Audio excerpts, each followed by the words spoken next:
soil is alive with microorganisms such as bacteria and fungi.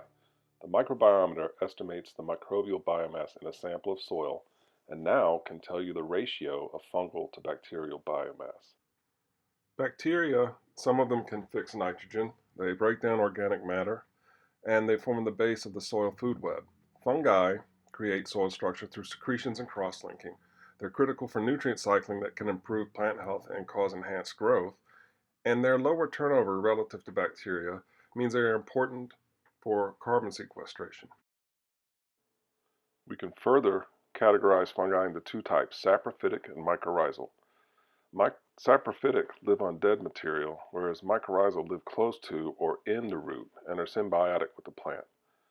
Saprophytic are present in all soils, whereas mycorrhizal are associated with 90% of all plant life. Saprophytic function to recycle, especially hard to digest foods like wood, and then they release these nutrients to feed the soil microbiome. Mycorrhizal fungi are only alive when the plant is alive, and then sporulate when the plant dies, which means they go down in the fall, and saprophytic go up in the fall when there is a lot of organic matter to digest. Saprophytic fungi break down dead organic matter and recycle it. This dirty pants experiment buries a pair of cotton undies for several months and watches as the fungi devour them. A high level of saprophytic fungi tells you that there is plenty of food for the fungi to release to feed the soil microbiome. Some of the most interesting mycorrhizal fungi, those fungi associated with the roots and the rhizosphere, are the arbuscular mycorrhizal fungi, which colonize 80% of all crops. And these are of great interest to growers because pairing the right AMF with your seed can have great benefits. AMF are purchased as spores, and there are many kinds of AMF and many different AMF spores. These spores germinate when they communicate with a nearby plant and must colonize that plant within 24 hours or die. Here you see the propagule form of the AMF spore in gray, and it secretes messages to the plant shown in red, and the plant replies with its own messages shown in green, thereby starting a symbiotic relationship.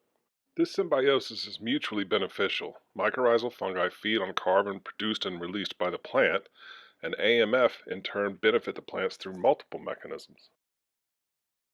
Some of these mechanisms are disease and pest resistance, as well as increased growth due to better nutrient access. The orange threads are the hyphae of the AMF, which increase the surface area of the roots.